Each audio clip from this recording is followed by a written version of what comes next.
Jimmy Haslam isn't just running a team anymore. He's orchestrating a multi-billion-dollar chess match. The man just secured funding for a brand new billion-dollar stadium, and suddenly, everything happening with Shedeur Sanders starts to make perfect sense. The random roster moves, the awkward press conferences, the mid-season trade of Joe Flacco to a division rival, none of that was random. Every single move is part of Haslam's twisted masterpiece. While the cameras catch him grinning and shaking hands with city officials, the real game is being played behind the scenes. And the star piece on his board? Shedeur Sanders, the lightning rod of controversy, the viral sensation, the quarterback who isn't just a player, but a marketing machine waiting to explode. Look closely, and you'll see it. The patterns. The manipulation. The drama. Joe Flacco gone. That wasn't football strategy, that was misdirection. Kevin Stefanski pacing the sidelines looking lost?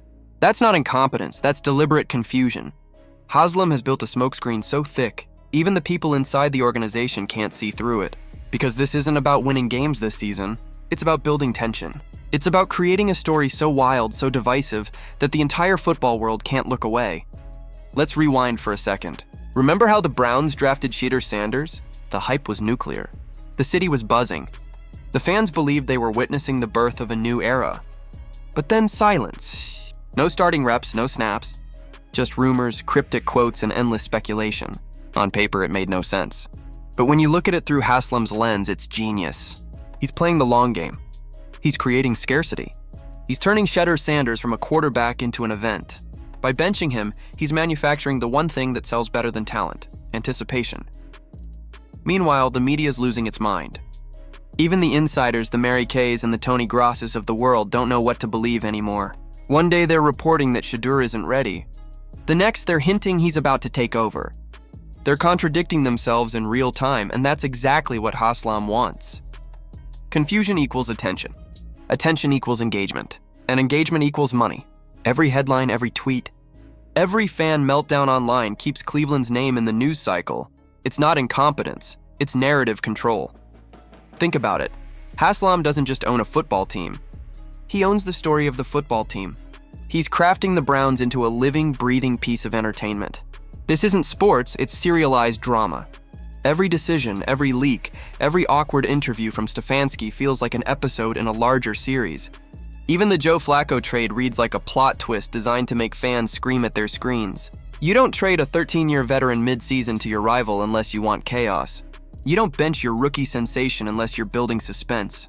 And while Stefanski looks like a man trapped in a hurricane, clutching his playbook like a relic from a lost age, Haslam sits above it all, smiling. The new stadium deal is progressing, the headlines are multiplying, and the fans can't stop talking. Every time Shedeur's name trends, Haslam's billion-dollar project inches closer to reality. You think this is coincidence? Nah, this is corporate storytelling at its finest. Picture it. Haslam, sitting in his high-rise office, city skyline glowing outside his window, plotting like a movie villain. He's not thinking about third downs or passing yards. He's thinking about optics, ratings, brand expansion. He's thinking about how to turn Cleveland, a franchise that's been a national punchline for decades, into must-watch TV. And the answer? Drama. Controlled, calculated, beautifully packaged drama. Bench Shedeur. Watch the fan base implode. Watch social media burn. Then, when the outrage hits a fever pitch, when every analyst is demanding answers and every podcaster is foaming at the mouth, boom. Drop him into the starting lineup. Under the brightest lights, with the cameras rolling. The crowd will erupt. Ratings will skyrocket. Merchandise sales will explode. And just like that, Shedeur Sanders becomes not just a quarterback, but a cultural phenomenon. You see what's happening now, right? This isn't about Dillon Gabriel, Joe Flacco, or Kevin Stefanski. They're all pawns in Haslam's bigger plan. Gabriel's mediocrity? It's intentional. Every safe play Stefanski calls, every missed opportunity, every boring post-game interview, it all feeds the tension. It all makes Shedeur's eventual debut feel bigger, grander, almost mythic. And that's the brilliance of it.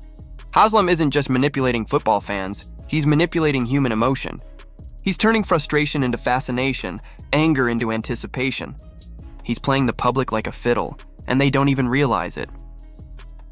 Meanwhile, Shedeur sits quietly. He's not complaining. He's not lashing out. He's letting the chaos swirl around him while he stays calm, composed, and focused. because deep down he knows what's coming.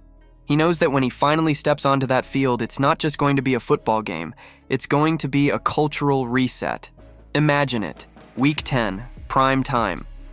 The Browns are 3-6. Fans are chanting his name so loud it shakes the cameras. The lights go dim. Then there he is, number 12 jogging onto the field. The stadium erupts like a volcano.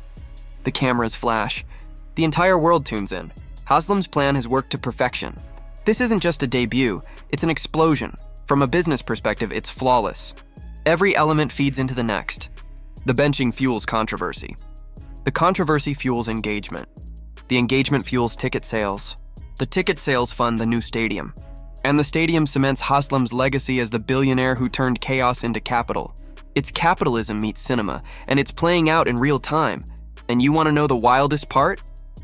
Everyone's complicit. The fans who rage on Twitter, the analysts who speculate on ESPN, the reporters chasing leaks, they're all part of the show.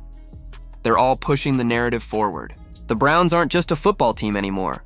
They're a franchise in every sense of the word. Sports, media, business, storytelling, all rolled into one.